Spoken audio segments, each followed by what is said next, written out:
우리 엄마들을 만나는 시간이 저에게는 참 설레이고 특별합니다. 저도 엄마이고, 그리고 세상의 반은 여자이잖아요. 그렇죠? 이렇게 여성 예배로 따로 모여서 예배하게 하시고 기도하게 하시는 이유가 있다라고 생각합니다.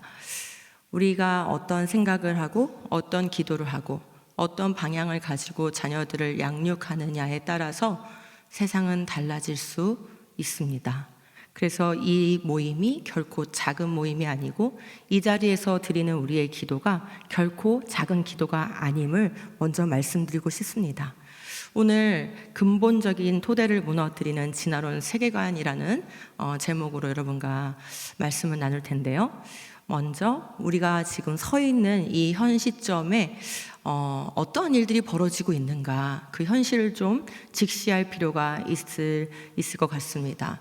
우리가 안타까운 현실을 직면하는 것은 쉬운 일은 아닙니다. 그러나 영적으로 기도하는 어머니들에게는 또 교회와 나라를 중보하는 자들에게는 반드시 그런 현실에 대한 직시함이 있어야 하나님 앞에, 은혜의 보좌 앞에 우리가 나아가 간구할 것이 무엇인지 알게 되리라 생각합니다. 저는 지금 목사님이 소개해 주신 대로 창조신앙과 성경적 세계관 교육을 위해서 하나님이 부르셔서 이 사역을 감당하고 있습니다.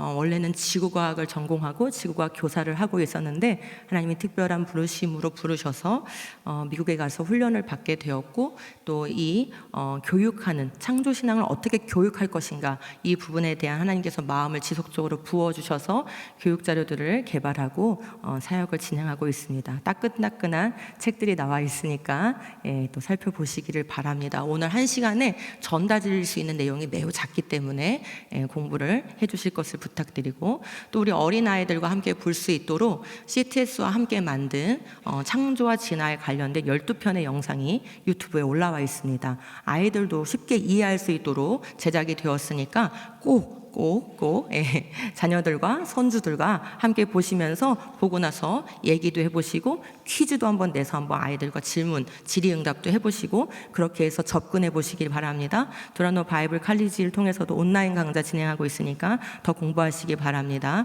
저희 연구소 블로그에 들어오시면 사역의 현황들을 볼 수 있으시니 또 관심 있으신 분들 들어오시기 바라고, 강사를 양성하고 있습니다. 이따가 또 더 자세하게 말씀을 드리도록 하겠습니다. 자, 우리 기독교 신앙의 정당성은 어디서 나오지요? 네, 바로 성경에서 나옵니다. 내가 무엇을 믿는다, 내가 믿는 하나님은 이런 분이다 라고 아무리 얘기해도 그 내용이, 내가 주장하는 바와 내가 믿는 바의 그 내용이 성경에 근거하고 있지 않다면 우리는 기독교 신앙이라고 말할 수가 없습니다. 그렇죠? 우리 히브리서 1장의 말씀에 보면은 하나님께서 옛날에는 예언자들을 통하여 여러 번에 걸쳐 여러 가지 방법으로 우리 조상들에게 뭐 했다고 하세요?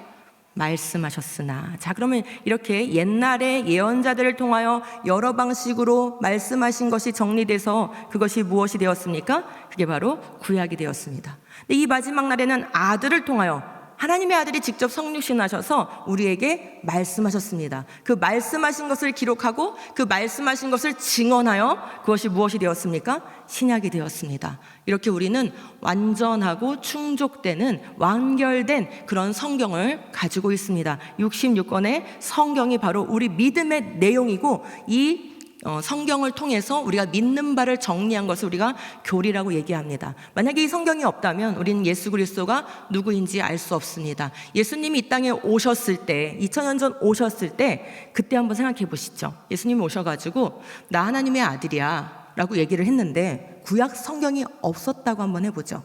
그럼 사람들이 알아들을 수 있을까요? 나 하나님의 아들이야 라고 예수님이 예수님 자신을 소개할 때 그걸 알아들을 수 있는 사람이 아무도 없습니다. 그러므로 구약과 신약이 없다면 우리는 예수 그리스도가 누구신지 알 수 없게 됩니다. 그분을 통해 하나님이 어떤 일을 행하셨는지도 알 수 없습니다. 그리고 중요한 거죠. 우리가 구원 얻는 믿음 때문에 이 자리에 있는 것인데 우리에게 왜 구원이 필요하게 되었나라는 것을 알 수가 없게 됩니다. 또한 구원을 어떻게 얻을 수 있는지, 구원의 방법 또한 알 수가 없게 되지요. 그 다음에 구원을 통해서 주시고자 하시는 게 무엇입니까, 여러분? 한번 대답해 보시겠어요? 여러분 각자 스스로에게. 예수님이 나를 구원하셔서 나에게 주시는 게 뭐지? 그 결과가 무엇인지도 성경이 없다면 우리는 알 수가 없습니다. 결론적으로 성경이 없다면 우리는 가장 중요한, 인생에게 있어서 가장 중요한 것을 아무것도 알 수가 없습니다. 우리가 복음을 많이 얘기합니다. 그런데 복음은 사실 이렇게 좀 층위가 세 개로 구분이 되고 3요소를 가지고 있다, 이렇게 설명해야 이 현대인들에게는 복음이 조금 입체감 있게 들릴 것 같습니다. 우리가 십자가 복음만 얘기하면은 복음의 그 부피감, 그 완전성을 잘 느끼기가 어려워요. 자, 그럼 복음의 가장 밑바닥에 놓여지는 것이 무엇일까요? 바로 그게 복음의 토대인데, 이게 창세기 1에서 3장입니다. 창세기 1에서 3장이 없으면 우리가 처음에 어떤 존재였는지, 왜 구원이 필요한 존재가 되었는지를 알 수가 없게 되는 것이죠. 그리고 그 문제를 해결하기 위해서 예수님이 오셨는데, 그분이 오셔서 십자가 지시고 부활하셨습니다. 이게 복음의 핵심이죠. 그럼 그것을 통해서 우리에게 주시고자 하시는 게 무엇인가? 복음의 결과, 그죠? 복음의 능력이라고 볼 수 있습니다. 이 복음의 열매가 바로 산소망입니다. 이렇게 세 가지의 요소가 다 충분하게 이해가 됐을 때 우리는 복음의 완전성을 이해를 하게 됩니다.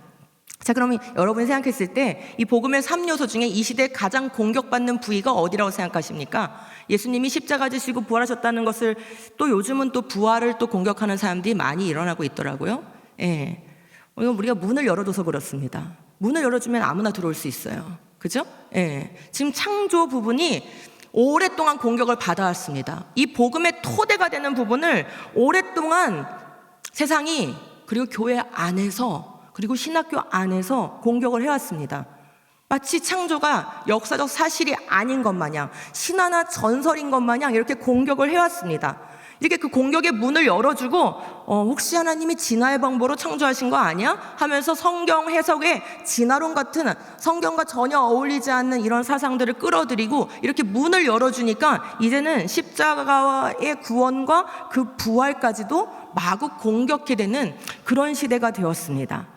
우리가 만약에 이 복음의 토대를 지킬 수 없다면 복음의 핵심도 지킬 수가 없는데, 문제는 이걸 제가 그럴 수 있습니다 라고 얘기하면 차라리 낫겠는데, 현재 우리가 살고 있는 시대가 지금 이미 그런 문제들이 도처에서 일어나고 있는 상황입니다. 자, 복음에서 허용할 수 있는 범위가 어디일까? 그러므로 한 사람으로 말미암아 죄가 세상에 들어왔고 또 그 죄로 말미암아 죽음이 들어온 것 같이, 여러분 여기서 한 사람으로 말미암아 죄가 들어왔기 때문에 우리 모두가 죄인이 된 것입니다. 맞습니까? 그 다음에 그 한 사람이 죄를 지었기 때문에 원래 죽음이 없는 완전한 상태로 창조된 우리 인간에게 무엇이 들어왔습니까? 죽음이 들어왔어요. 죽음. 그리고 그 죽음의 문제를 해결하기 위해서 누가 오신 거죠? 예수님이 오신 거예요. 그런데 이 로마서 5장 말씀은 아담은, 즉 첫사람 아담, 바로 여기서 말하는 한 사람이죠. 이 첫사람 아담은 장차 오실 분의 뭐라고 얘기하고 있습니까? 모형이라고 얘기하고 있는 거예요. 마치 이런 것이죠. 여기 여러분 붕어빵 틀이 있습니다. 자, 밀가루 반죽 부었고요. 붕어빵 나왔죠? 자, 드세요. 여러분 맛보실 수 있으세요? 있으세요? 없잖아요, 지금. 제가 가정한 거죠? 제가 붕어빵 틀이 있다고 치자고요. 반죽 부었어요. 구웠어요. 붕어빵 나왔지요? 하면 이거는 어때요? 가상적인 붕어빵이지 실제 붕어빵이 아닙니다. 이 틀이 무엇이냐에 따라서 그 내용물이 결정이 되겠죠. 이게 실제하는 틀이면, 이 모형이 실제하는 틀이면 거기에 담은 내용물도 실제가 되겠죠. 하지만 이 가상적인 틀에다가 어떤 내용을 붓는다면 그 역시도 뭐가 되겠습니까? 가상적인 내용이 되겠죠. 만약에 첫사람 아담이 전설이라는 틀을 갖는다면 그 위에서 써내려간 구약과 신약은, 그리고 장차 오실 분의 모형이라 했으니 그 장차 오실 분은 무엇이 되는 겁니까? 전설이 되는 거예요.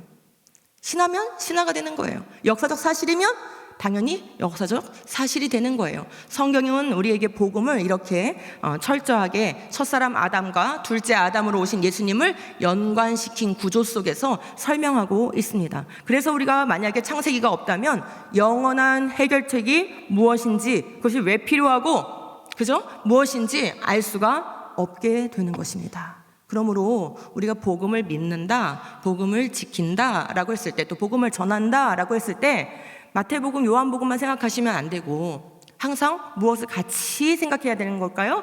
창세기를 같이 생각해야 돼요. 구약 성경을 같이 생각해야 돼요. 첫사람 아담을 같이 생각해야지만 이 복음의 핵심을 지킬 수 있다는 것입니다. 자, 그러면 보편적인 우리나라의 교육, 공교육에서는 우리 아이들에게 어떤 우주관, 어떤 생명관, 어떤 인간관을 가르치는지 한번 보도록 하겠습니다. 교과서가 전달하는 우주관, 2010년부터는 빅뱅이라는 내용이 고등학교 1학년 교과서에 들어오게 됐습니다. 고등학교 1학년 교과서에 빅뱅 우주론이 들어온 것이 왜 중요하냐?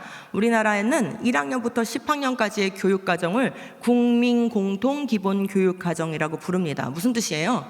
우리나라 국민이면 이 대한민국이란 땅에 살고 있으면 누구라도 그 내용은 배워야 되고 알아야 된다라는 의무 교육의 내용이라는 것이죠. 그러니까 나는 기독교 교육을 위해서 우리 아이를 대안학교에 보냈어요 라고 하더라도 그 아이는 뭘 봐야 돼요? 검정고시를 봐야지 않습니까?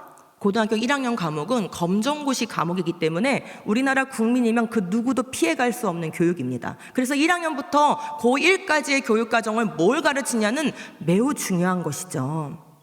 자, 그런데 이 고1 교육과정에 빅뱅 이론이 들어가게 된 거예요. 2010년부터. 상당히 벌써 시간이 흘렀습니다. 근데 문제는 교과서 서술이 다양한 우주론 가설이 있는데 그중에 빅뱅 가설이라는 게 있어요 라는 방식으로 접근하지 않고 마치 여기 보시면 폭발이 일어난 직후 우주는 극도로 높은 온도로 인해 매우 혼란스러웠다 이러죠. 그리고 밑에 가보시면 형성하기는 아직 너무 뜨거웠다 이러죠.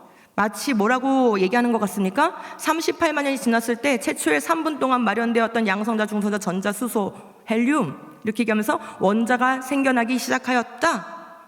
마치 뭐 같으세요?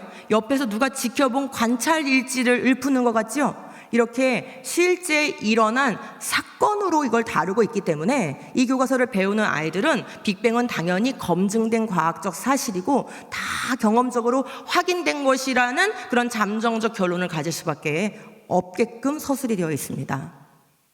그러다가 비로소 교과서에는 이렇게 말해요. 너는 말이지 별에서 왔어. 단원 제목이 뭐예요? 별에서 온 우리 이렇게 단원 제목이 돼 있어요. 그리고 교사들에게 가르치는 지침에 이렇게 돼 있습니다. 우주 초기 원소로부터 별의 진화 과정을 통해 다양한 원소가 생성되었고 이들이 지구와 생명체를 구성함을 우주 역사와 관련지어 설명할 수 있다. 이렇게 설명하면은 A를 줘라라는 평가 기준입니다. 이게 무슨 뜻이에요? 얘들아, 너를 구성하고 있는 물질은 말이야 별의 진화 과정을 통해서 온 거야.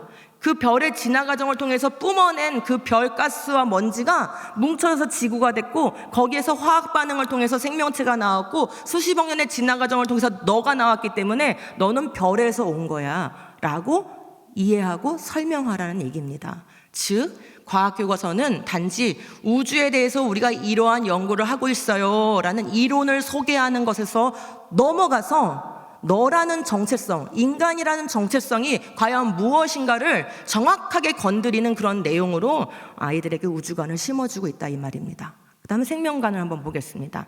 교과서는 전혀 생명의 진화와 상관이 없는 단원에서 산화 환원 반응이죠. 요즘 교과서의 특징이에요. 진화론을 가르칠 만한 단원에서만 가르치는 게 아니라 이 단원 저 단원 전혀 상관이 없는 단원에도 이렇게 진화적 서술이 나와요. 지구에서는 다양한 물질 사이에 끊임없이 화학 반응이 일어났고 최초의 생명체가 나왔다는 거예요. 자, 그럼 여러분 교과서가 가르치는 대로 하자면 생명체는 어떻게 나오는 거예요? 물질의 반응의 결과네요. 화학 반응의 결과네요. 그죠? 예, 생명이란 그냥 물질로부터 온 것이 되는 것입니다. 생명도 라이프고요. 생물도 라이프예요. 그래서 사실은 생명을 가르치든 생물을 가르치든 건 다 라이프, 생명을 가르치는 겁니다. 그러면 교과서가 전달하는 생물과는 뭘까요? 지금 여기 보이시는 그림이 하나 있는데 점 하나에서 시작해서 나뭇가지처럼 이렇게 뻗어 올라가죠. 이런 진화 개통수라고도 부르고 과거에는 진화 나무라고도 불렀어요. 자, 이게 다윈의 아이디어에서부터 나온 건데 하나의 세포로부터 모든 생물들이 다 나왔다라는 거예요. 그것을 고스란히 가르치고 있습니다. 그래서 뭐라고 얘기하냐면 생물이 여러 세대를 거치면서 환경에 적응하여 변화하는 현상을 진화라고 한다. 이렇게 얘기해요. 그러니까 하나의 세포가 물질의 반응을 통해서 나왔는데 그 물질의 반응을 통해서 나온 세포가 돌연변이를 거치면서 자연 선택을 거치면서 수십억 년 동안 그 돌연변이가 쌓이다 보면 환경에 적응하다 보면 환경에 더 잘 적응하는 것들은 살아남게 되고 그런 과정을 통해서 다양한 생물들이 나왔다라고 얘기를 하고 있는 거예요. 그러면서 현대 유전학의 발전으로 다윈의 자연 선택설은 생명과학의 기본 원리로 자리 잡았다. 마치 뭐라고 가르치는 거냐면 자연 선택을 통해서 다양한 생물이 생겨나는 과정은 과학에서 이제 더 이상 부정할 수 없는 사실이야, 법칙과 같은 거야 라고 가르치는 것입니다. 그러니까 우리 아이들에게는 물질의 반응을 통해서 생명이 나오고 그것의 연속선상에서 우리가 나왔다라는 그런 이해를 할 수밖에 없는 상황인 것이죠. 생물만 얘기하고 끝나는 게 아닙니다. 지금 과학교과서는 인간을 건드려요, 인간을. 아까 빅뱅, 별의 진화를 가르치는 단원에서도 인간을 정확하게 정조준하고 있었죠. 별에서 온 우리 이렇게, 그죠? 그 다음에 이제 이 모든 내용을 다 가르치고 나면 마지막 단원쯤 가서 인간의 진화를 이렇게 서술을 합니다. 뭐라 하냐? 지구의 현생 인류가, 즉 호모 사피엔스 말하는 겁니다. 현생 인류가 출현한 것은 약 20만 년 전으로 전체 지구의 역사에서 보면 인간이 출현하여 살고 있는 기간은 매우 짧다 이래요. 여러분은 그냥 관심이 없이 이 문장을 읽으면, 읽으시지도 않으시겠지만 관심이 없이 읽으면 그냥 그런가 보다 하고 넘어가지만 관심을 갖고 읽으면 이 문장은 굉장히 많은 세계관적 함축이 들어있는 거예요. 여러분, 이 시대에 그리스도인 엄마로서 필요한 자질이 있어요. 우리 전 시대의 엄마들은 부흥에 참석하고 새벽 예배 가서 무릎 꿇고 기도하고 우리 자녀들을 하나님 잘 키워주세요, 이렇게 간구하는 게 그 시대의 엄마들의 몫이었어요, 어떻게 보면요. 그런데 이 시대에 엄마들이 필요한 자질이 있어요. 그게 뭐냐면 세계관적 분별력을 갖는 거예요. 그거 없이는 이 시대의 우리 자녀들을 믿음으로 지켜낼 수가 없어요. 왜요? 우리 아이들이 받는 교육에서 과학만이 아니라 모든 분야에서, 여러분 대학 보내보세요. 교육학과 가면은 진화론과 아무 상관없을 것 같으세요? 심리학과 보내면 아무 상관없을 것 같으세요? 진화 심리학 배웁니다. 진화 교육학 배웁니다. 뇌과학 보내면 어떻게 될 것 같으세요? 진화론적인 뇌과학으로 해석을 해야 돼요. 모든 분야가 진화론적으로 재편돼 있어서 연구를 하고 있어요. 그렇기 때문에 우리 아이들을 믿음으로 잘 성경으로 양육하려면 부모에게 가장 필요한 지금 이 시대의 자질은 세계관적 분별력이에요.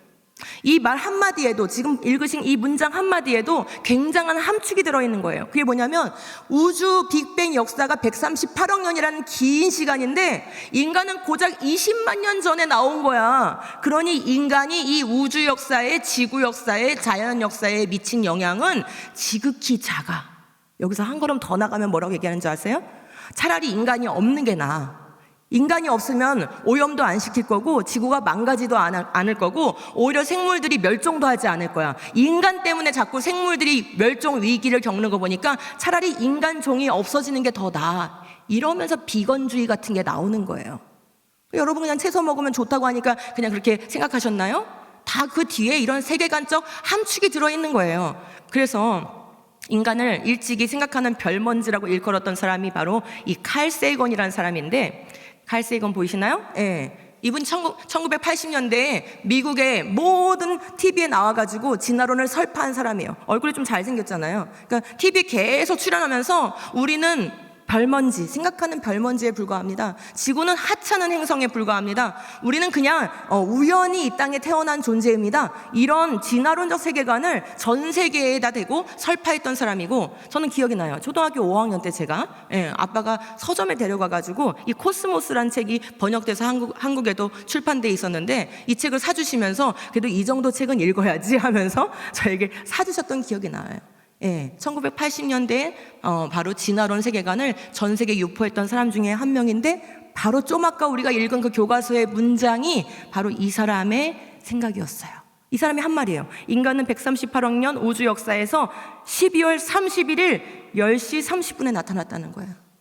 무슨 말인지 아시겠죠? 138억 년을 1년으로 치면 인간은 밤 10시 30분에 나타났다는 거예요. 이러한 무신론적 진화론자들의 생각이 80년대에는 그냥 일부의 생각이었지만 지금은 교과서에 것이 들어가서 모든 아이들에게 가르쳐지고 있는 것이니 결국 우리 아이들은 과학교과서에서 진화론이라는 과학을 배우고 있는 게 아니라 뭘 배우고 있는 겁니까? 무신론적 진화론 신념을 배우고 있는 것이에요.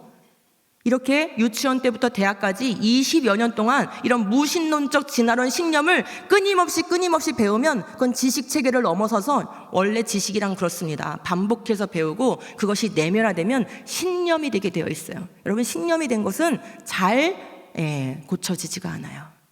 여러분이 울면서 기도해도 바꾸기가 쉽지 않으실 겁니다. 이미 진화론을 신뢰하는 내 자녀, 중학생 됐고 고등학생 됐고 대학생 됐다면 조금 어려우실 거예요. 많은 기도가 필요하실 거예요. 많은 접근이 필요하실 거예요. 우리는 그러기 전에 성경적 세계관, 성경적 창조신앙을 넣어 주어야 하는 것이에요. 결국 진화론은 무엇을 바꾸고 있는 거냐? 우리 아이들의 머릿속에서 사물 개념을 바꾸고 있는 거예요. 하늘을 볼 때 그냥 하늘이에요. 하늘은 우리한테 뭘 말하지 않아요.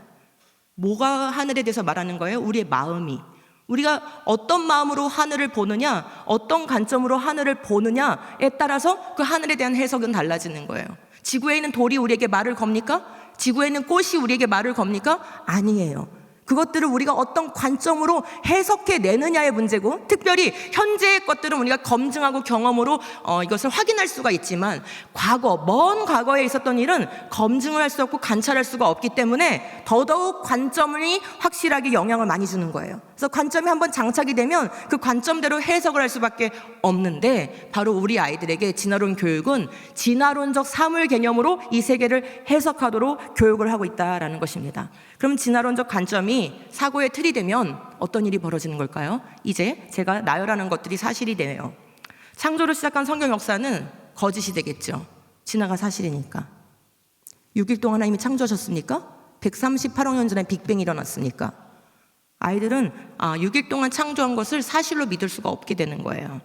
그럼 인류의 첫 조상은 아담이 아니겠네요. 왜요? 인간이 나오기까지 어떤 과정이 있었습니까? 하나의 세포로부터 고생대, 중생대, 신생대라는 수십억 년의 진화의 과정이 있고, 유인원 조상, 네 발로 기던 유인원 조상으로부터 인간이 나와야 하지 않습니까? 그러므로 인류의 첫 조상은 아담이 아닌 거예요. 그러면 죽음은 어디서 왔어요? 죽음은?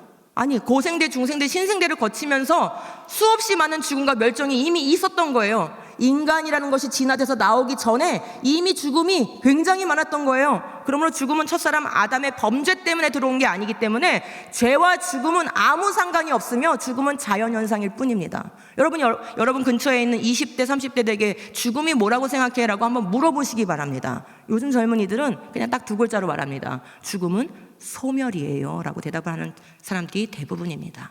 죽음은 소멸이야. 물질에서 왔으니까 물질로 돌아가면 그만인 것이죠. 그럼 인류 역사는 어떻습니까? 절대적인 창조자에 의해서 계획된 목적을 가지고 만들어진 게 아닌 거예요, 이 세계는. 그러면 어때요? 이 세계에서 우리가 산다는 것은 계획과 목적 없이 그냥 진화 중인 것이 되는 것이죠. 그러므로 절대적으로 순종해야 될 그런 기준이나 법 같은 것은 존재하지 않게 되는 것입니다. 여러분, 지금 진화적 관점이 사물 개념을 바꿨는데, 사물 개념을 바꾸니까 뭐까지 바뀌는 것 같아요? 역사가 바뀌죠. 그 다음에 인간에 대한 정체성이 바뀌죠. 그리고 죄가 무엇인지에 대한 죄에 대한 정의가 바뀌죠. 그 다음 뭐가 바뀝니까? 우리가 어떻게 살아야 할 것인지에 대한 윤리관이 바뀐다는 것을 알 수 있어요. 즉 everything, 모든 것을 바꿔버립니다. 그래서 사물 개념이 중요한 거예요. 왜 성경이 처음부터 창조가 나올까? 생각 안 해보셨습니까? 예. 왜 하나님께서 구원을 가르쳐 주시는 책에 창세기부터 시작하게 하셨을까? 바로 이게 하나님의 방식의 사물 개념인 거예요. 얘들아, 하늘을 내가 지었어. 얘들아, 땅을 내가 빚었어. 얘들아, 빛을 내가 만들었어. 내가 5째 날, 6째 날에 생물들을 종류대로 만들었어. 이게 성경적인 사물 개념이에요. 이걸 장착을 해야 그 다음 성경이 가르치는 역사가 사실이고, 그 다음 성경이 가르치는 하나님의 법이 사실이고, 우리의 윤리관이 장착이 되는 거예요. 근데 창조를 진화에다 내어주라고요? 그래도 될 것 같습니까? 이 모든 게 다 거짓이 되는데요. 바울은 분명하게 알고 있었습니다. 바울이 여러 지역을 전도를 했잖아요. 근데 전도하면 일단 1차적으로는 유대인 회당에 들어가서 가르쳤죠. 근데 여러분, 유대인 회당은 이미 무엇을 믿고 있는 사람들입니까? 바울이 전도할 때 이미 구약 성경이 있었어요.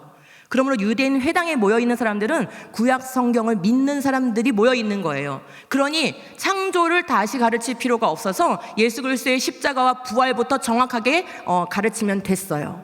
그런데요, 아테네에 갔을 때는 달라요. 아테네에는 유대인 회당이 없었어요. 그리고 수많은 우상들이 서 있었고, 그리고 그 당시에 이 그리스의 남자들, 아테네니까 그리스죠. 그리스의 남자들은 수없이 많은 철학적인 토론을 하고 있었어요. 그들을 보니까 바울이 이들에게는 예수 그리스도의 십자가 부활부터 전할 수가 없겠구나. 왜요?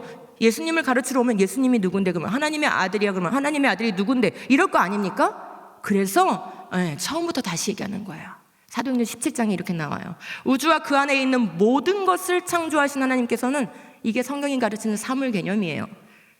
하늘과 땅의 주님이심으로, 그렇죠? 그분이 모든 걸 지으셨으니까 그분이 주인이시겠죠? 사람의 손으로 지은 전에 거하지 않으십니다. 그분은 인류의 모든 족속을 뭘로 지으셨대요? 한 혈통으로 지으셨대요. 한 혈통으로 만드셔서 온 땅 위에 살게 하셨으며 그들이 살 시기와 거주할 지역의 경계를 정해 놓으셨습니다. 여러분, 이 17장 말씀을 많이 묵상하시면서 또 전도하시는데, 아이들을 교육하시는데 사용하시기 바랍니다. 우주와 그 안에 있는 모든 거 빅뱅으로 지어진 게 아니고 하나님이 창조하셨다고 얘기하고 계신 거예요. 하늘과 땅, 그 모든 거 우리 하나님께서 계획적으로 목적을 가지고 6일 동안 창조하셨다고 말씀하고 있는 거예요. 특별히 콕 찍어서 인류, 지금 거기 그 아테네에 있는 사람들도 사람이잖아요. 바로 여러분이 여기 지금 거주하고 있는 이유는 하나님이 아담과 하와 한 부부를 통하여 한 혈통으로 인류를 만드셨기 때문에, 그리고 그 다음에 거기서 번성한 민족들을 세계 곳곳에 거주할 경계를 정하시고 살게 하셨는데, 바로 여러분들은 그래서 여기 살고 있는 것입니다. 여러분들은 다 하나님의 소생입니다. 여러분이 저기 보니까 알 수 없는 신이라고 적어놓은 신이 있던데, 제가 그 알 수 없는 신에 대해서 말씀드리고 있는 거예요. 바로 창조주 하나님이 여러분을 지으셨습니다 라는 이 창조에 대한 설교를 먼저 하고, 그 다음에 예수 그리스도의 십자가 부활을 전하는 거예요. 왜요? 창조 없이 우린 죄를 말할 수가 없어요. 창조 없이 우리가 죄 때문에 죽게 된 존재라는 것을 말할 수가 없어요. 창조 없이는 우리가 예수 그리스도가 왜 필요한 존재인지를 알 수가 없어요. 그러므로 창조를 먼저 전하고 예수님을 전하고 있는 바울의 설교를 볼 수 있어요. 여러분, 이 시대가 어떤 것 같습니까? 이 시대, 우리 아이들이 받는 이 교육의 현상을 가만히 살펴보시면 바로 그 헬라적 풍토, 그리스적 풍토가 현재 우리 현대 교육의 풍토다라는 것을 알 수 있습니다. 그러므로 우리도 똑같이 해야 되는 거예요. 바울이 아테네에 가서 그 헬라 철학, 그리스 철학 기반 위에 있는 유물론 위에 있는 그들에게 창조부터 전해야 했던 것처럼, 우리 아이들에게도, 우리 다음 세대들에게도, 우리 교회 성도들에게도 이 유물론 시대에, 이 진화론 시대에 창조를 잘 가르치고 복음을 전해야 복음이 무엇인지 알 수가 있게 되는 거예요. 여러분, 그러니까 진화론이 뭘 했는지 이제 조금 눈에 보이십니까? 지난 160년 동안 진화론은 이 첫사람 아담을 거짓으로 만든 거예요. 유인원 조상에서 나왔는데 어떻게 아담이 존재할 수 있어요? 그죠? 아담은 그냥 상징적 존재라는 거예요. 그냥 아담은 신화적 존재라는 거예요. 성경의 맨 앞부분은 신화라는 거예요. 이렇게 진화론이 창세기의 맨 앞부분을 공격해 왔어요.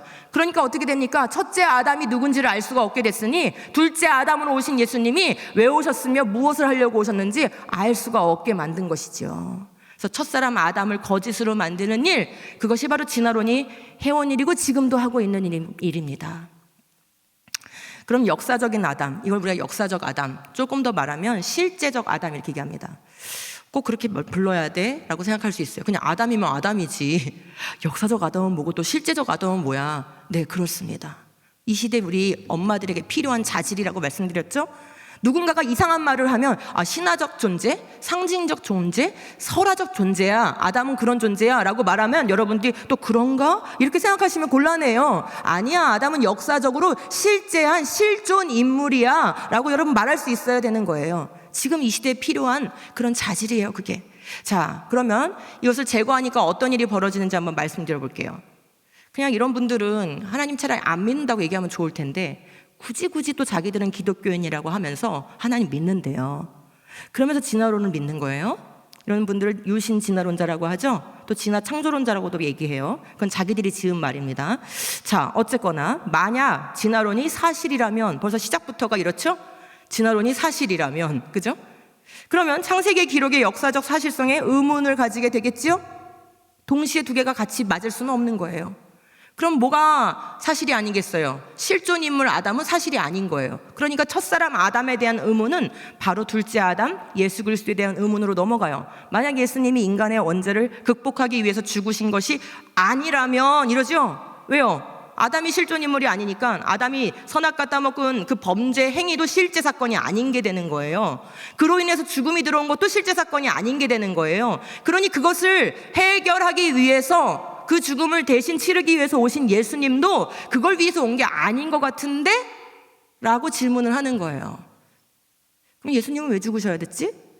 그렇게 얘기하면서 이 사람은, 조셉 뱅카드는 이 바이오로고스라는 유신 진화론 미국 단체인데 여기에 활동하는, 그리고 나사렛 대학교라는 대학교에서 철학을 가르치는, 신학교에서 철학을 가르치는 그런 교수예요.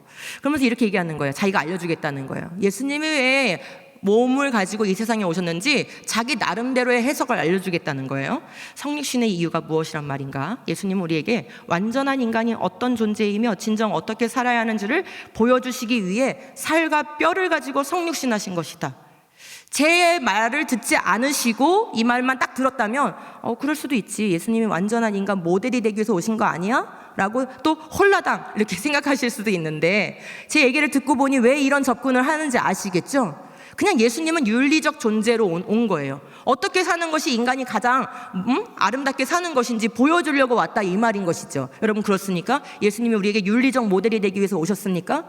그래서 소외되고 병들고 가난한 자들을 돌보는 게 우리에게 주신 가장 중요한 명령이십니까? 예, 그것도 물론 맞는 말이지만 그게 가장 핵심은 아니지요.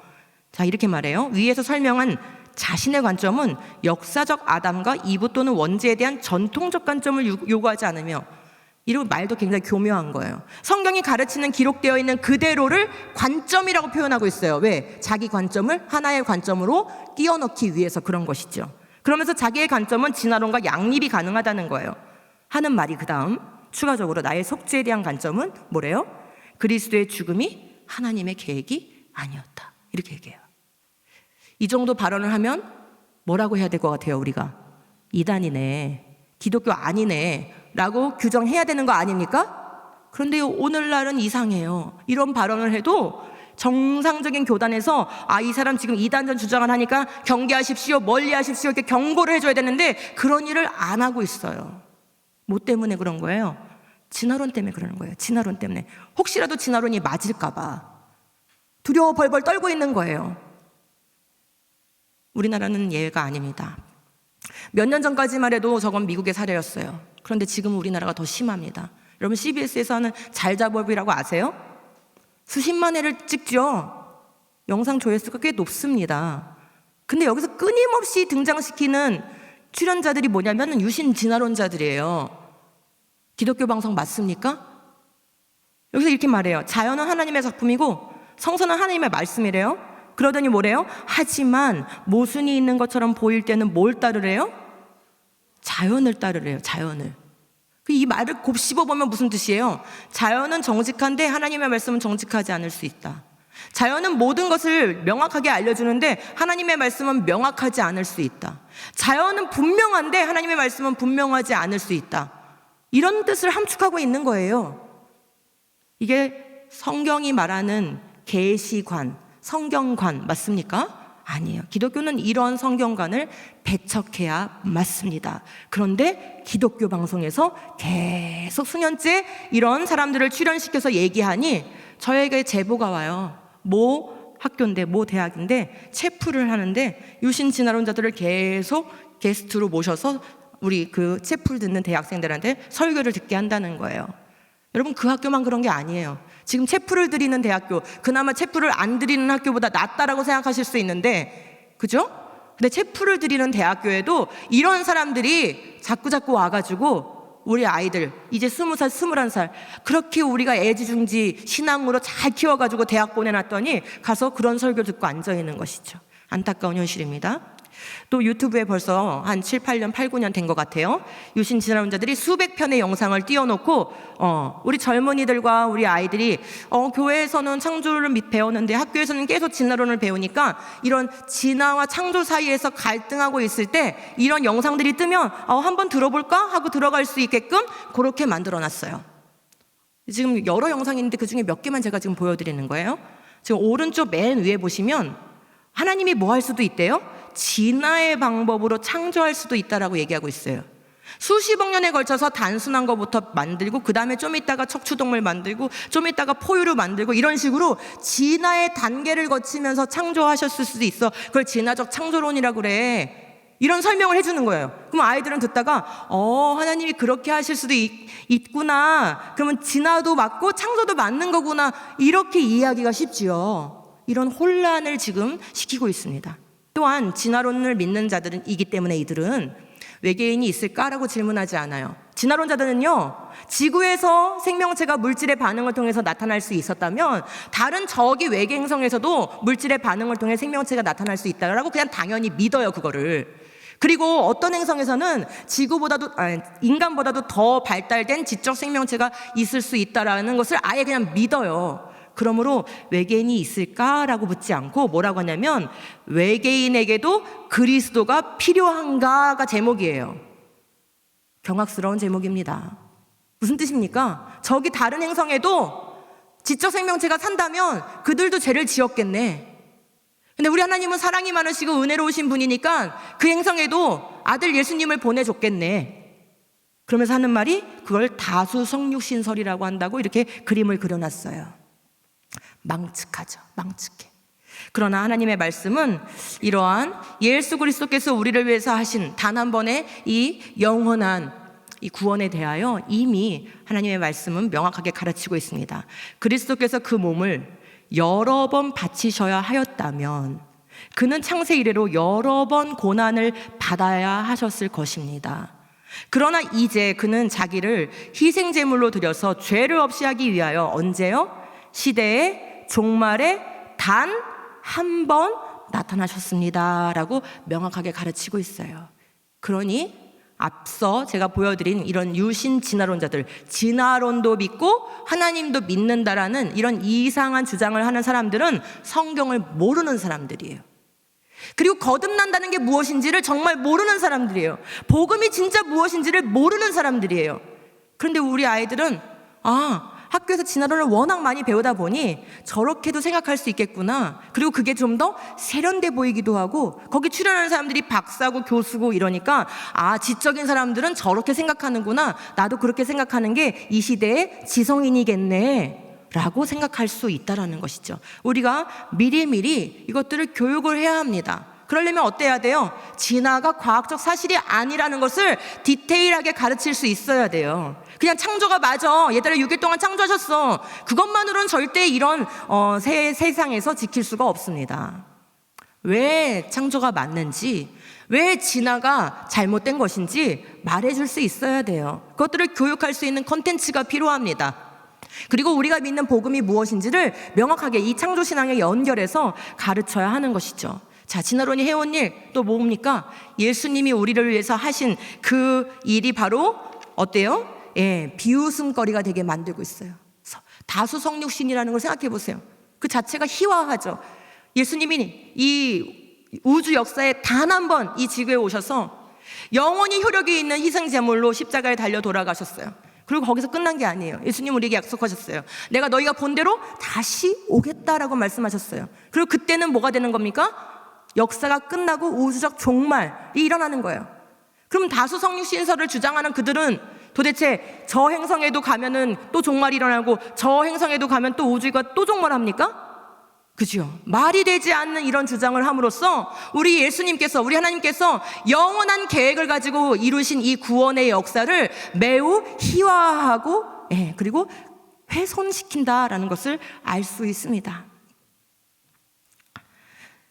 자, 그러면 진화론이 사물 개념을 바꾼 결과는 지금 노란색 글씨 창조를 시작한 성경 역사는 거짓이 되고 죽음은 첫사람 아담의 범죄로 들어온 게 아니게 되므로 복음을 훼손한다라는 아주 중요한 문제를 우리가 살펴보았어요. 그러면 이 기독교에만 문제를 일으키느냐? 그렇지가 않습니다. 그러므로 여러분, 우리는 기독교인 엄마한테만 이게 중요한 게 아니에요. 사실은 모든 엄마들에게는 이 진화론을 반박할 수 있어야 되고, 또 진화론 교육이 우리 사회에서 약화되어야 하고, 그리고 이것이 세계관적으로 영향을 미치지 못하도록 이것을 막아내야 돼요. 왜요? 파란 글씨를 보시면 인류는 유인원 조상에게서 나왔죠. 진화론이 맞다면 말이죠. 그러면 인류 역사는 계획과 목적 없이 흘러가는 진화죠. 그 다음에 인류가 절대적으로 지켜야 되는 그런 기준 같은 거, 절대 기준 같은 건 없지요. 그러므로 상대주의적인 윤리관이 들어올 수밖에 없는 거예요. 내 생각엔 그렇다고 생각해요 하면 그렇구나 하고, 그게 인권이야 하면 존중해 줘야 되는 거예요. 그렇게 해서 이 사회가 어떻게 되고 있습니까? 그죠? 간단하게 살펴보시죠. 결국 이 진화론이 이 사물 개념을 장악하고 난 다음에는 이제 그 다음 역사관을 장악하고 그 다음에 윤리관을 장악해서 결국 세계관 전쟁이 일어나게 되었어요. 그 첫 번째 예시로 바로 공산주의 혁명이에요. 여러분, 공산주의를 만든 사람이 누구예요? 칼 마르크스죠. 이 칼 마르크스는 바로 다윈의 진화론에 매료가 돼서 그 다윈의 진화 사상을 무엇으로 바꾼 거냐면 사회 경제학에 적용시키는 공산주의 사상으로 바꾼 거예요. 다윈은 적자 생존을 말했는데 마르크스는 그 말을 그대로 계급투쟁으로 바꾸게 된 거예요. 그러니까 진화론과 공산주의는 어때요? 한 뿌리에서 나온 것입니다. 이것을 자신들이 직접 실토한 거예요. 그 다음 히틀러도 마찬가지예요. 히틀러가 어떻게 그렇게 무시무시한 인종 청소라는 것을 할 수 있었느냐? 이는 진화에 대한 아주 강한 신념을 가지고서 했던 거예요. 진화가 맞기 때문에 더 우수한 인종인 독일인을 중심으로 살아남기고 나머지 미개하고 열등한 인종들은 적극적으로 죽여줌으로써 인류를 진화시켜야 된다라는 어떤 그런 일종의 사명감을 가지고 이 사람은 인종 청소를 했던 거예요. 그래서 이 사람이 쓴 나의 투쟁이라는 책이 있는데, 이 나의 투쟁이라는 책을 면밀하게 분석한 역사학자 메이서라는 사람이 분석 결과 딱 이렇게 얘기했어요. 히틀러가 생물학, 예배, 권력, 투쟁 그리고 역사에서 도덕적 요소를 거부하게 된 것은 뭐 때문이래요? 다윈 사상에 기초한 거예요. 그러니까 그런 어마어마한 무시무시한 학살을 감행하면서도 이 사람은 양심의 가책을 느끼지 않았어요. 도덕적 요소가 제거됐으니까요. 그냥 모든 것은 물질에서 온 산물에 불과한 것이죠. 이렇게 하다가 1960년대가 되면은 이제 진화론이 공산주의나 나치즘과 같은 그런 폭력적인 모습이 아니라 싹 옷을 갈아입는데 교육과 문화의 옷으로 갈아입게 돼요. 그래서 1960년대에 이미 유럽에서 등장한 이 책 제목 좀 보십시오. 털없는 원숭이. 누구 가르치는 거예요? 인간, 너는 꼬리 없고 털없는 원숭이에 불과해. 인간이라는 생물종을 주관적인 오만함을 버리고 중립적인 동물학적으로서 연구한다면 인간을 털없는 원숭이라고 규정할 것이다. 무슨 뜻입니까? 인간 너 특별하게 지어졌다고 착각하지 마, 그 말이에요. 주관적 오만함이란 뜻이 그 말이에요. 너가 이 지구에서 특별한 존재라고? 아니야. 우주 역사에서, 진화의 역사에서 맨 끝에 나온 그냥 생물의 한 종에 불과해. 다른 동물들도 너랑 동등된 거야. 이런 얘기를 하는 것입니다. 그리고 너에게는 영장류의 본능이 남아있거든? 그러니까 영장류의 본능대로 살아도 아무 상관없어. 너무 윤리도덕 지키려고 너무 그렇게 노력하지 마. 그런 말이 이 안에 포함되어 있는 거예요. 자, 이 사람은 늙었지만 다시 이 진화론자들은 계속 바톤을 터치합니다. 그러니까 여러분, 우리가 다음 세대에게 믿음을 전수해야 된다는 이게 우리만 하는 게 아니에요. 진화론자들도 해요. 계속 다음 세대의 스피커를 키우고 띄우고 그 사람들을 통해서 세계를 조정해요.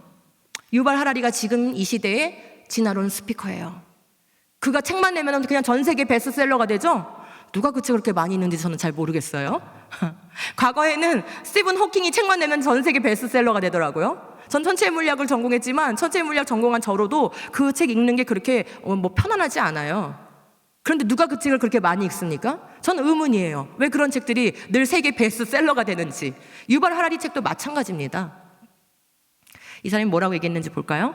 하라리는 우리는 여전히 동물이며, 동물인 걸 이렇게 강조할까? 우리의 신체적, 정서적, 인지적 능력은 그냥 단지 DNA에 의해서 결정된다. 물질적 요소에 의해서만 결정된다 이 말이죠. 그러면서 인간과 네안데르탈인 또는 침팬지 사회에 별 차이가 없대요. 너나 너의 가족이나 침팬지나 침팬지 가족이 차이가 없어. 이렇게 얘기하는 거예요. 그러므로 뭘 얘기하고 싶은 겁니까? 인간이 어떻게 살아야 되는지 개인적 차원, 가족적 차원에서 볼 때는 침팬지 사회를 보고 배워도 돼. 그런 얘기하고 싶은 거예요. 그래서 우리나라에 왔을 때 조선일보와 인터뷰를 했는데 그 제목이 뭐냐면 나는 소년을 좋아했다예요. 무슨 말인지 아시죠? 예. 왜 이 사람이 이렇게 진화론을 강조하고 동물이라는 걸 강조하는지 좀 느낌이 오시죠? 그러면서 인터뷰 내용을 보니까 이래요. 사람뿐만 아니라 동물에게도 동성애가 있다는 거예요. 침팬지를 그 예로 들고 있어요. 영장류 셋은 처음에 번식이 목적이었지만 지금은 우정과 친밀감 구축, 긴장 완화를 위해서도 섹스한다는 거예요. 그러니까 인간 자신을 말하는 거죠. 내가 동성애하는 건 말이죠, 죄가 아니에요. 침팬지 사회를 보니까 우정을 위해서 동성애 섹스를 하던데요. 나도 사실은 우정과 친밀감을 위해서 이거 하는 거니까 이건 좋은 행위예요 라고 얘기를 하고 있는 거예요. 지금 자신의 행위의 정당성을 뭘 통해서 부여받고 있습니까? 침팬지의 행위를 통해서 부여받고 있죠. 이게 어떻게 가능한 거예요? 진화론 세계관을 가져야 가능한 거예요. 즉 진화론 세계관을 장착하면 뭐든지 가능해져요. 모든 악이 가능해져요. 동성애도 가능해지고요. 그거를 미화시킬 수도 있고요. 모든 게 가능해집니다, 여러분. 왜 세상이 지금 이 모양이냐고요? 왜 차별금지법을 통과시키지 못해서 저들은 저렇게 안달이냐고요? 진화론 세계관을 장착하고 있기 때문에 그런 거예요. 우리나라에 방문했던 위리엄 웰커스라는 이분 좋은 학자입니다. 이 교육학자가 방문을 했었었는데 그때 기념해서 발간한 책이 독일 녹색당과 오덴발트 학교의 소아성애 사태라는 것을 발간하게 됐어요. 얇은 책이니까 구매하실 수 있다면 읽어보시기 바랍니다. 자, 여기에 고발한 내용이 뭐냐면 독일에 부유한 사람들이 보낼 수 있는 고급 그런 기숙학교를 만든 거예요. 그 자연 친화적인 그런 장소에다가 기숙학교를 만든 거예요. 비싼 돈 내고 학비 내가지고 아이들을 보낸 거죠. 자연 친화적인 곳에 멀리 있으니까 자주 그 교육 현장을 부모들이 들여다볼 수가 없었어요. 그리고 아이들은 무언가 아주 힘든 일을 겪으면 그때 바로 말을 하지 못하는 경우가 많아요. 나중에 좀 시간이 지나서 자기 안에서 어느 정도 처리가 된 다음에 그리고 그거 정말 나쁜 행위였구나라는 것을 깨달은 다음에 얘기하는 경우가 많지요. 한 수년의 시간이 흐른 다음에 드러났어요. 학교 교장이 남색하는 자였어요. 교사들이 남색하는 자였어요. 그래서 상담한다고 1대1로 아이들을, 그 어린 남자아이들을 불러서 동성 성행위를 한 거예요. 성추행을 한 거예요. 이것들이 발칵 뒤집어져서 독일에서 난리가 났고 그 학교는 결국 문을 닫긴 하였으나 그 긴 시간 동안 그 고통당한 아이들, 인생 전체에 그 상처를 안고 살아야 될 아이들을 생각해보면 너무나 끔찍한 일이 일어난 것이죠. 그런데 이 위리엄 웰커스가 바로 그 학교를, 오덴발트라는 학교를 지은 그런 사람들, 그 교육학자들, 그들을 지지했던 그 사람들이 누구라는 거예요? 독일 녹색당, 즉 독일 공산주의 당이었다라는 거예요. 그리고 이들의 사상적 배경엔 뭐가 있었다는 거예요? 프로이트 막시즘이 있었다는 거예요. 여러분, 이 시대를 지배하고 있는 이 세속적 가치관에서 지금 제일 핫한 게 무엇입니까? 바로 프로이드의 심리학과 그리고 공산주의 사상을 합쳐서 만든 바로 네오막시즘, 신사회주의라는 거예요. 이게 다 진화론에서 나온 거예요. 프로이트 심리학도 진화론 베이스에서 나온 거고 공산주의는 아까 말씀드린 것처럼 진화론과 같은 뿌리에서 나온 거예요. 그런데 문화의 옷을 입혀야 되다 보니까 이제 공산혁명을 폭력혁명으로 할 수 없다 보니까 문화와 교육의 옷으로 탈바꿈하는 과정에서 바로 문화막시즘, 네오막시즘, 신사회주의 다 같은 말입니다. 여기에서 만들어낸 이데올로기가 바로 젠더 이데올로기예요. 그게 지금 이렇게 활개를 치고 있는 것이죠. 르네 지라르, 이분도 좋은 학자입니다. 이 문화 막시즘이 이렇게 성행하면서 법을, 자신들이 원하는 그런 법들을 막 제정하면서 사회 질서를 해치고 있는 이런 현상들에 대하여 비판하면서 이런 말을 했어요. 이 새로운 이교는, 이 젠더 이데올로기, 이 문화 막시즘, 차별금지법 통과시키고 싶은 사람들, 진화론 교육을 이렇게 쩌들게 하려고 하는 사람들, 이들을 일컬어서 이분은 새로운 이교, 하나의 종교 집단이라고 얘기하고 있어요. 종교적 신념을 가지고 있는 거예요. 십계명을 비롯한 유대 기독교의 모든 모럴, 이런 성경에 기반한 윤리를 참을 수 없는 폭력으로 추정한다라고 얘기하고 있어요. 즉 저들의 적은 누구라는 거예요? 성경을 믿는 기독교인들이 적이라는 거예요.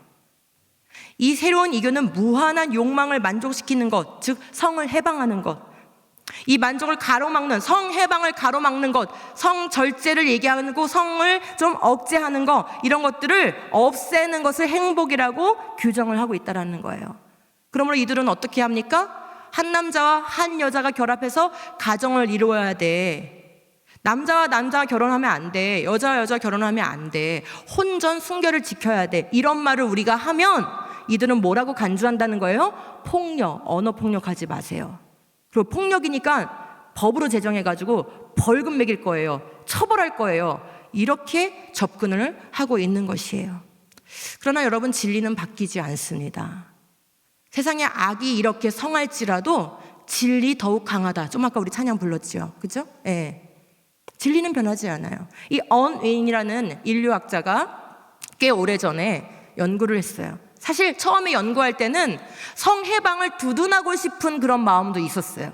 그래서 과거에 이 지구에 있었던 많은 문명사회들, 뭐 바벨론이나 페르시아 같이 그런 고대의 문명사회들은 성을 해방했을 때와 성을 절제했을 때 과연 어떠했을까, 그 사회가 어떠했을까를 철저하게 분석하는 연구를 하게 됐어요. 무려 80여 개의 그런 문명을 연구를 하게 됐죠. 근데 이 연구자 자신이 깜짝 놀라고 말았어요. 결론은 무엇이냐면, 언닌에 의하면 인류의 기록에는 한 사회의 완전히 새로운 세대가 혼전, 혼후의 성적 절제를 무시하는 전통, 즉 성적으로 문란해지면 그 뜻이죠. 그런 후에도 그 에너지가 뭐냐면 문명, 이 사회를 유지하는 에너지를 말하는 거예요. 그 에너지를 유지했던 사례는 없다는 것을 밝혔다. 근데 이게 없는 게 그냥 몇 개가 없는 게 아니라 80여 개의 그 모든 문명이 전부 다 그랬다라는 것을 밝혀냈어요. 단 하나의 인류 사회 어느 문명도 성적으로 물러내지고 성을 해방했을 때 그 문명이 지켜지고 유지된 적은 없었다라는 것이에요. 여러분, 거룩이 힘입니다. 이것은 단지 교회만을 지키는 원리가 아니에요. 우리가 성경적 질서, 창조 질서대로 사는 것은 이 사회를 건강하게 하는 거예요. 그리고 번영하게 하는 거예요. 그리고 행복하게 하는 겁니다. 여러분, 이런 신뢰를 가지시기 바랍니다. 여러분이 성경을 믿는다면 단지 예수님이 나를 살리셨어, 그냥 그런 좁은 복음을 믿지 마시고 우리 예수님이 우리 삶의 모든 문제의 해결자야 라는 것을 믿으시기 바랍니다. 우리가 믿음을 지킬 때, 우리가 성경적 가치관을 지킬 때 교회를 지킬 수 있는 건 물론이거니와 우리 대한민국을 지킬 수 있다는 것을 확신하시기 바랍니다. 그래서 우리는 목소리를 내야 되는 거예요. 결국 진화론이 해온 일은 뭡니까? 첫사람 아담을 거짓으로 만들어서 첫 가정을 모호하게 만든 거예요. 그럼 가정제도라는 근거가 사라지게 되는 것이죠. 그럼 뭐 일부 다처제를 하든 남자가 결혼을 하든 다 허용이 되는 그런 윤리 기준이 들어오게 되는 것이에요. 결국 진화론이 모든 악의 뿌리에 지금 놓여져 있다는 것을 여러분 이번 시간을 통해서 꼭 기억하시기 바랍니다. 일찍이 아브라함 카이퍼라는 아주 위대한 신학자이자 정치가였던 이 카이퍼는 이 문제에 대해서 아주 정확한 통찰을 우리에게 남겨놓았어요. 칼빈주의 강연이라고 해서 프린스턴 대학교에서 한 강연이 책으로 나와 있어요. 관심 있으신 분들은 이런 책도 꼭 읽어보시기 바래요. 기원에 관한 논쟁은 엄밀히 말해 종교와 과학 사이의 논쟁이 아니라 각각 독특한 동기와 전제를 지닌 두 집단이 실제로 행하는 과학의 기초를 이루는 두 삶의 체계 사이의 논쟁이다. 무슨 뜻이냐? 창조가 맞아 진화가 맞아 하는 그냥 종교와 과학의 싸움이 아니고 성경에 기반해서 살아가는 삶의 체계와 물질에서 모든 게 나왔다라고 하는 유물론에 기반한 인본주의 이 삶의 체계가 싸우는 그런 문제다, 그 뜻이에요. 이 두 삶의 체계는 결코 서로를 용납할 수 없어요. 왔다 갔다 하는 사람들은 이상한 거예요. 이쪽 저쪽에다 발을 걸치고 있는 사람들은 이상한 거예요. 두 삶의 체계는 서로 타협할 수가 없는 체계입니다. 그러므로 한쪽이 한쪽을 무너뜨리고자 할 수밖에 없어요. 그런 문제라는 거예요. 그래서 기원에 관한 문제가 중요한 겁니다. 이 두 삶의 체계는 서로 사투를 벌이고 있다, 이렇게 얘기하고 있어요. 제가 이 문장을 읽으면서 마음이 아팠던 이유는 그래도 적어도 카이퍼가 살던 시절에는 창조 진화 문제가 이 두 삶의 체계가 걸린 문제라는 것을 알고 이 기원에 대한 성경적 진리를 지키기 위해서 사투를 벌이는 사람들이 있었구나. 그런데 지금은 누가 사투를 벌이고 있지? 우리 가정에서 누가 사투를 벌이는가? 우리 교회에서 누가 사투를 벌이는가? 이 대한민국에서 누가 사투를 벌이고 있는가? 어떤 교단에서 사투를 벌이고 있는가? 이것을 생각할 때마다 가슴이 무너져요. 아무도 사투를 벌이지 않는다면 우리는 삶의 체계를 넘겨주는 거예요. 인본주의자들에게, 진화론자들에게. 그리고 결국 복음도 넘겨주게 될 것입니다. 교회 건물은 있을지 모르지만 참된 복음을 가르칠 수가 없는 시대가 빠르게 도래할 것입니다. 지금까지 제가 말씀드린 이 모든 내용이 이 한 장면에 들어있어요. 지난 400여 년 동안 인본주의 진영은 너무나 지혜로운 싸움을 싸워온 거예요. 그리고 한 160년, 70년 동안 진화론이라는 이 과학이라는 하나의 그 영역을 통해서 그 싸움을 더 효율적으로 해온 거예요. 뭐 하고 있습니까? 지금 인본주의는 싸움의 전략이 뭐예요? 창세기의 앞부분을 못 믿게 만드는 거예요. 아담은 실제 인물이 아니고, 선악과 먹은 것도 실제 사건이 아니고, 죄 때문에 죽음이 들어온 게 아니고, 한 남자와 한 여자가 결합해서 가정을 이룬 것도 실제 사건이 아니고, 그게 모든 게 신적 기원, 하나님으로부터 말미암은 것도 아니고, 이 모든 건 물질에서 와서 우연히 진행되어져 가는 과정일 뿐이야. 이 세계관을 계속 주입하면서 창세기 앞부분을 못 믿게 만든 거예요. 그랬더니 어떻게 합니까? 복음의 토대가 흔들리는 시대가 된 거예요. 이제 아무 말 대잔치가 됐어요. 신학자들이라는 타이틀만 가지고 나와서 얘기하면 기독교 방송에서도 성경을 거부하는 얘기, 성경을 비판하는 얘기를 해도 이게 기독교의 진리구나 하고 다들 그걸 받아먹고 있는 이런 어처구니 없는 시대가 됐다 이 말입니다. 누가 나서야 될까요? 제가 감히 말씀드립니다. 엄마들이 나서야 돼요.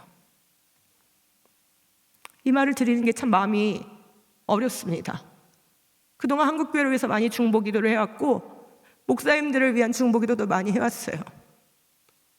그리고 이 분야의 전문가들인 과학자들에 대한 중보기도도 많이 해왔어요. 그러는데 속도는 너무나 더 빠르게 타락하고 부패해가고 있어요. 이 문제가 진행되는 속도가 너무 빨라서, 교회 안으로 유신진화론이 들어오는 속도가 지금 너무 빨라서 이제는 그냥 이 상태로는 막아낼 수가 없는 상태예요. 목사님들이 돌아오시기를 기다리는 것도 기다릴 시간이 없어요. 신학교가 돌아오기를 기다리는 것도 기다리고는 싶지만 시간이 없어요.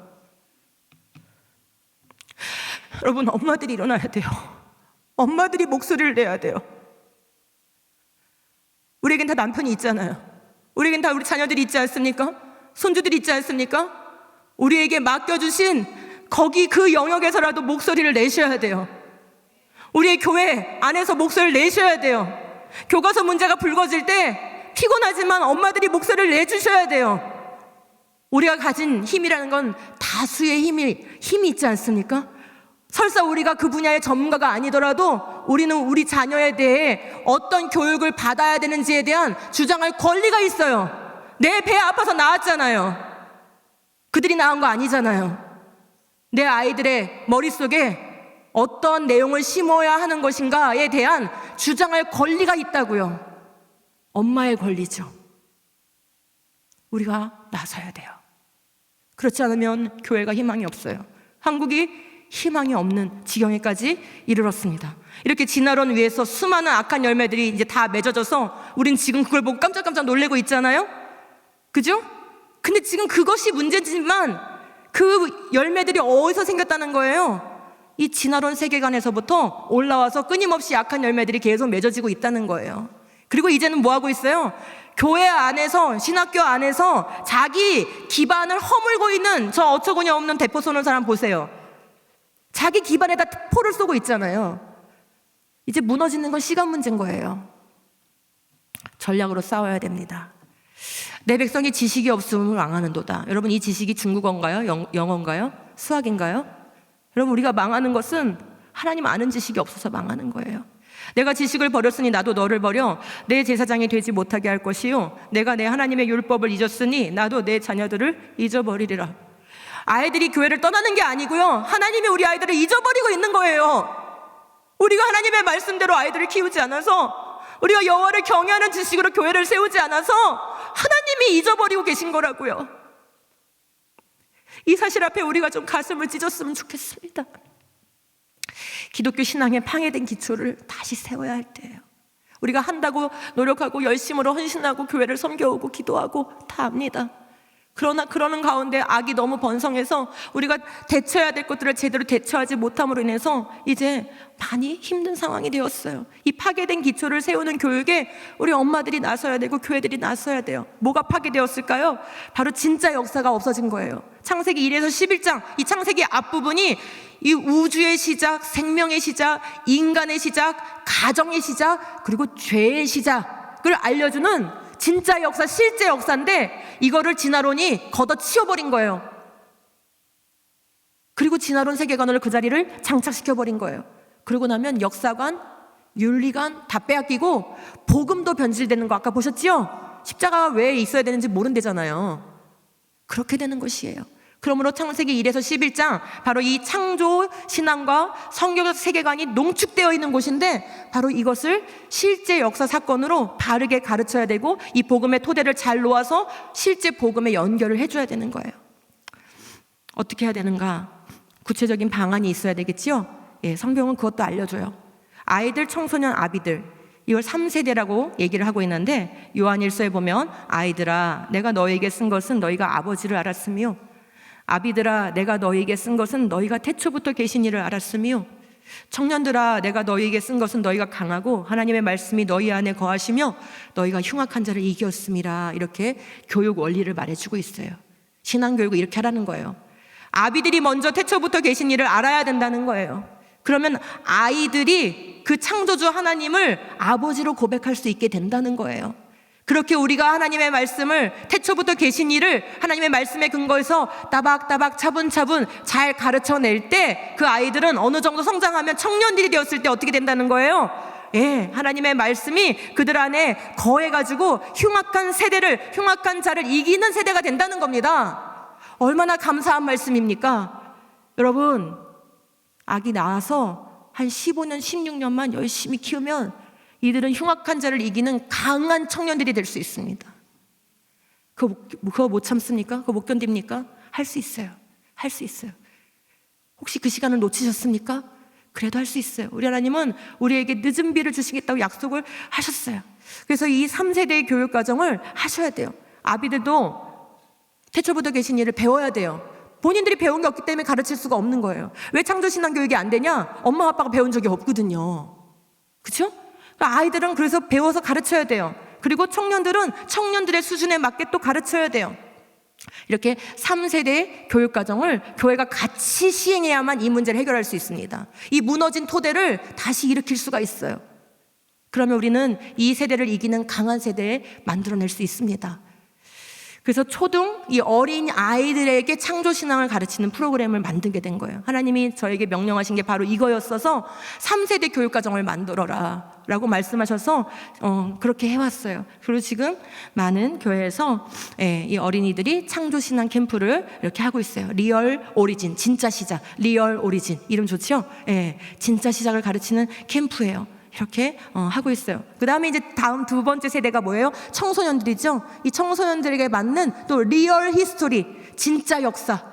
그죠? 우리가 진화론에 빼앗긴 게 진짜 시작과 진짜 역사를 빼앗겼기 때문에 초등부에는 진짜 시작, 리얼 오리진을 가르치고 청소년에게는 리얼 히스토리, 진짜 역사를 가르쳐요. 이렇게 프로그램을 만들어서 전국에서 진행을 하고 있습니다. 자, 그러니까 또 누구도 배워야 돼요?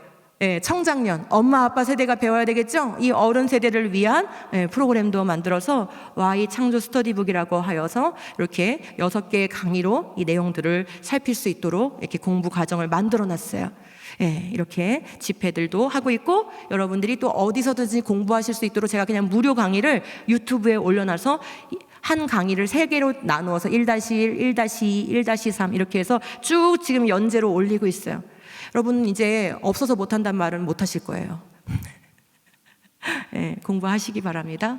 그리고 훈련 받으시기 바랍니다. 그리고 교회에서 이 창조신앙 교육 프로그램이 진행될 수 있도록 하시기 바랍니다. 공부하셔야 돼요. 제가 지난 달에는 양재 온누리에 갔었고 또 얼마 전에는 서초구에 있는 한신교회에 갔었어요. 어머니들을 대상으로 하는 예배들 말씀드리는 거예요. 지금 연속해서 이렇게 여성 예배, 어머니 기도회에 초청을 받고 있어요. 제가 근데 거기 이렇게 사역을 갔다가 돌아가서 교회 가서 기도를 하는데 하나님이 제 마음 가운데 너무나 충동을 하시는 거예요. 교육하는 엄마들아, 박사 엄마들아, 과고 나온 엄마들아, 대학점 나왔다는 엄마들아, 사모들아, 다 뭐하고 있니? 막 제 마음 가운데 그런 마음을 주시는 거예요. 창조 가르칠 사람이 없다고? 정말? 막 이런 마음을 주시면서 제가 엉엉대고 울었어요. 여러분, 할 수 있습니다. 수능 공부하신 정도면은 누구나 할 수 있어요. 이게 먹고 사는 문제가 아니라고 생각하니까 달겨들지 않으시는 거예요. 우리는 그렇게 하나님의 일을, 하나님의 말씀을 먹고 사는 것보다도 하찮게 여기고 있다 이 말이에요. 할 수 있습니다. 할 수 있습니다. 전국에서 우리 엄마들이 가르쳐내야 돼요. 그렇지 않으면 이 무너져가는 한국교회를 살려낼 수가 없고 우리 아이들을 이 흉악한 세대를 이기는 그런 다음 세대로 일으켜 세울 수가 없습니다. 우리 교회가 먼저 기초 재건의 사투를 버리는 그런 교회가 되기를 간절히 소망합니다. 같이 읽겠습니다. 시작.